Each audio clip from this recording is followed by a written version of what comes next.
Guys, আমরা তো এসে গেছি চেন্নাই স্টেশনে। তো আমাদের আবার 10টার সময় কোয়েম্বাটুরের ট্রেন আছে। তো এখন আমরা এখানে ব্যাগটা রেখে একটু ঘুরে বেড়াবো। তো চলো।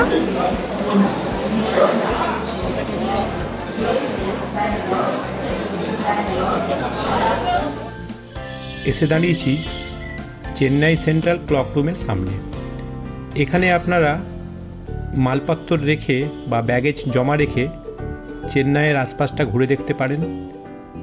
এখানে আমার টেরিফ বোর্ডটা আপনাকে দেখিয়ে দিচ্ছি। এইটা হচ্ছে টেরিফ বোর্ড।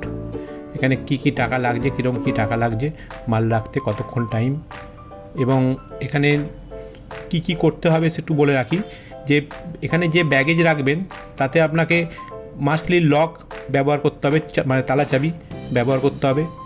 আর ব্যাগটা জমা রাখার আগে আপনাকে স্ক্যান করিয়ে আনতে হবে। ওই গেটের সামনে, এদিকে সোজা গেটের সামনে স্ক্যানার আছে একটা, সোজা মেন গেটের সামনে স্ক্যানার আছে। স্ক্যানারে গিয়ে আপনি যদি ব্যাগটাকে দেন, ওখানে স্ক্যান করব বলেন, আপনাকে স্ক্যান করে একটা ছোট স্টিকার লাগিয়ে দেবে আপনার লকের ওপর, ব্যাগের লকের ওপর যে কটা ব্যাগ থাকবে। তারপরে আপনি এখানে এসে লাইন দিয়ে ব্যাগ জমা করতে পারবেন এবং একটা স্লিপ দেবে।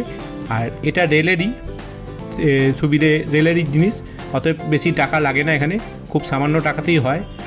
আর এটা আছে চেন্নাই সেন্ট্রাল স্টেশনের ঠিক 9 নম্বর, এই সামনে 9 নম্বর প্ল্যাটফর্ম দেখতে পাবেন, ঠিক 9 নম্বর প্ল্যাটফর্মের উল্টো দিকেই এই ক্লক রুমটা পাবেন আপনি। অতএব আপনারা চেন্নাইতে এসে চেন্নাই সেন্ট্রাল স্টেশনে মালপত্র রাখার জন্য কোনো চিন্তা নেই।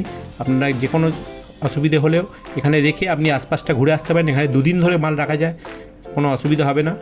আর ওই টেরিফ বোর্ডটা তো আমি দেখিয়ে দিয়েছি, ওখানেই সমস্ত কিছু লেখা আছে। আপনারা এখানে এসে এই সুবিধাটা অ্যাভেল করতে পারেন। এই যে সাউন্ড কোথায়